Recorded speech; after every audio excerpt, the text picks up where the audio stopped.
भारत ने नई दिल्ली में पहले एशियाई बौद्ध शिखर सम्मेलन एबीएस की मेजबानी की है।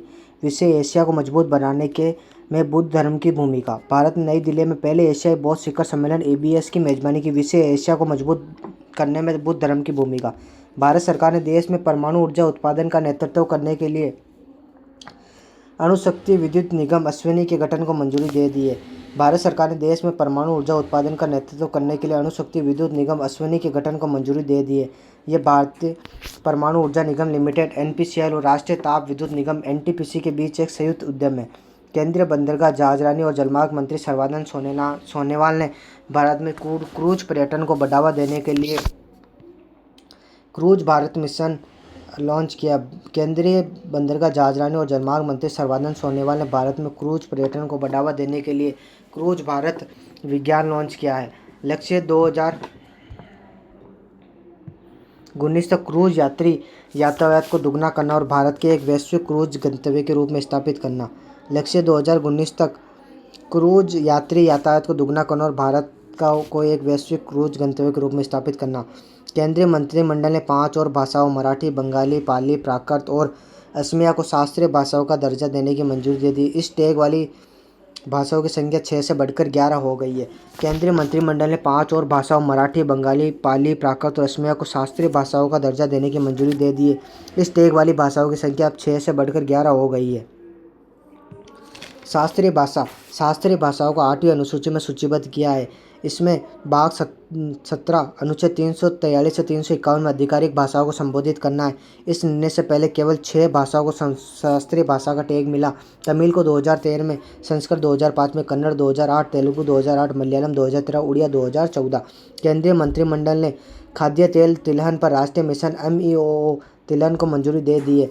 केंद्रीय मंत्रिमंडल ने खाद्य तेल तिलहन पर राष्ट्रीय मिशन MEO तिलहन को मंजूरी दे दी है। इस मिशन का उद्देश्य 2030-31 तक भारत को तिलहन उत्पादन में आत्मनिर्भर बनाने में मदद करना है। केंद्रीय मंत्रिमंडल ने प्रधानमंत्री राष्ट्रीय किसान विकास योजना PMRKV और कृषि नीति योजना KY के लिए कुल करोड़ की मंजूरी दी है। 1,01,03,21। केंद्रीय मंत्रिमंडल ने प्रधानमंत्री राष्ट्रीय कृषि विकास योजना और कृषि नीति योजना के लिए कुल 1,01,03,21 करोड़ की मंजूरी दी है। PMRK कृषि और किसान कल्याण मंत्रालय शुरुआत 2007। कृषि क्षेत्र को सहायता प्रदान करना। सर्वोच्च न्यायालय ने जाति आधारित भेदभाव जैसे कि मैनुअल श्रम का विभाजन, बैरकों का अलगाव और अनुसूचित जनजाति और आदतन अपराधियों के कैदियों के प्रति पूर्वाग्रह को असंवैधानिक ठहराते हुए प्रतिबंध किया है। सर्वोच्च न्यायालय ने जाति आधारित भेदभाव जैसे कि मैनुअल श्रम का विभाजन, बैरकों का अलगाव और अनुसूचित जनजातियों और आदतन अपराधियों के कैदियों के लिए प्रति पूर्वाग्रह को असंवैधानिक ठहराते हुए प्रतिबंधित कर दिया है। जाति अनुच्छेद 15 का उल्लंघन करती है। जाति अनुच्छेद 15 को अनुच्छेद 23 के तहत जबरन श्रम के खिलाफ अधिकार, अनुच्छेद 15 के फर्स्ट भेदभाव के खिलाफ मौलिक अधिकार, अनुच्छेद 17 जातीय अस्पृश्यता के बारे में भारतीय खाद्य निगम FCI ने अन्ना दर्पण लॉन्च किया, जो एक प्रौद्योगिक संचालित पहल है जिसका उद्देश्य अपनी आपूर्ति श्रृंखला प्रबंधन प्रणाली का आधुनिकीकरण करना और मंडियों, मिलों और डिपो सहित विभिन्न स्तरों पर संचालन को बढ़ावा देना है। भारतीय खाद्य निगम FCI ने अन्नपूर्णा दर्पण लॉन्च किया, जो एक प्रौद्योगिक संचालित पहल है जिसका उद्देश्य अपनी आपूर्ति श्रृंखला प्रबंधन प्रणाली का आधुनिकीकरण करना और मीडिया, मिलों और डिपो सहित विभिन्न स्तरों पर संचालन को बढ़ावा देना। भारत के विदेश मंत्री S जयशंकर ने इस्लामाबाद, पाकिस्तान में SCO शासनाध्यक्ष की परिषद की 23वीं बैठक को संबोधित किया है। भारत के विदेश मंत्री S जयशंकर ने इस्लामाबाद, पाकिस्तान में SCO शासनाध्यक्ष की परिषद में 23वीं बैठक को संबोधित किया है। संघीय सहयोग संगठन शासनाध्यक्ष की परिषद CSG की दूसरी सबसे बड़ी परिषद CSG की दूसरी सबसे बड़ी परिषद स्थापना 2001 में चीन, रूस, कजाकिस्तान, किर्गिस्तान, तजाकिस्तान और उज्बेकिस्तान द्वारा। केंद्रीय मंत्री गजेंद्र सिंह शेखावत और सतीश चंद्र दुबे ने राष्ट्रीय विज्ञान केंद्र नई दिल्ली में भारत की पहली कोयला गैलरी का उद्घाटन किया है। केंद्रीय मंत्री गजेंद्र सिंह शेखावत और सतीश चंद्र दुबे ने राष्ट्रीय विज्ञान केंद्र नई दिल्ली में भारत की पहली कोयला गैलरी का उद्घाटन किया है। प्रदर्शनी का शीर्षक black diamond unveiling the depths है। सर्वोच्च न्यायालय ने यह दिशा निर्देश जारी किया कि बाल विवाह निषेध अधिनियम को व्यक्तिगत कानूनों द्वारा बाधित नहीं किया जा सकता है और बच्चों से जुड़े विवाह अपनी पसंद के जीवन साथी चुनने की स्वतंत्र इच्छा का उल्लंघन करते हैं।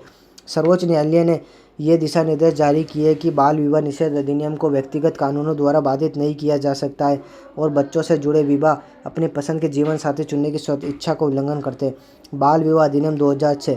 इस अधिनियम के तहत एक बच्चे को ऐसे व्यक्ति के रूप में परिभाषित किया गया है जिसकी आयु यदि पुरुष है तो 21 वर्ष से कम और यदि महिला है तो 18 वर्ष से कम।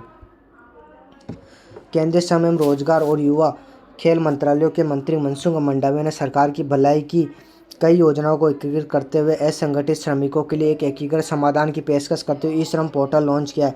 केंद्रीय श्रम एवं रोजगार और युवा और खेल मामलों के मंत्री मनसुख मंडाविया ने सरकार की भलाई की कई योजनाओं को एकीकृत करते हुए असंगठित श्रमिकों के लिए एकीकृत समाधान की पेशकश करते हुए ई श्रम पोर्टल को लॉन्च किया है।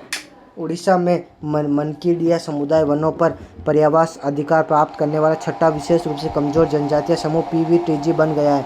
उड़ीसा ने मनकीडिया समुदाय वनों पर पर्यावास अधिकार प्राप्त करने वाला छठा विशेष रूप से कमजोर जनजातीय पीवीटीजी बन गया। विशेष रूप से कमजोर जनजातीय समूह 1973 में ढेबर आयोग ने आदिम जनजातीय समूह पीटीजी कर विशेष रूप से कमजोर जनजातीय समूह 1973 में ढेबर आयोग ने आदिम जनजातीय समूह का गठन किया। 2006 में भारत सरकार ने पीटीजी का नाम बदलकर विशेष रूप से कमजोर जनजातीय समूह पीवीटीजी कर दिया है। वित्त मंत्रालय ने घोषणा की कि सरकार ने प्रधानमंत्री मुद्रा योजना के तहत ऋण सीमा को मौजूदा 10 लाख रुपए से बढ़ाकर 20 लाख रुपए कर दिया है। वित्त मंत्रालय ने घोषणा की सरकार ने प्रधानमंत्री मुद्रा योजना के तहत ऋण सीमा को मौजूदा 10 लाख से बढ़ाकर 20 लाख रुपए कर दिया। प्रधानमंत्री मुद्रा योजना शुरुआत हुई 2015 में। छोटे और सूक्ष्म उद्यमियों को किफ़ायती ऋण प्रदान करना छोटे और सूक्ष्म उद्यमों को किफ़ायती ऋण प्रदान करना। इस योजना के तहत 3 श्रेणियों में उपलब्ध है: शिशु, किशोर और तरुण।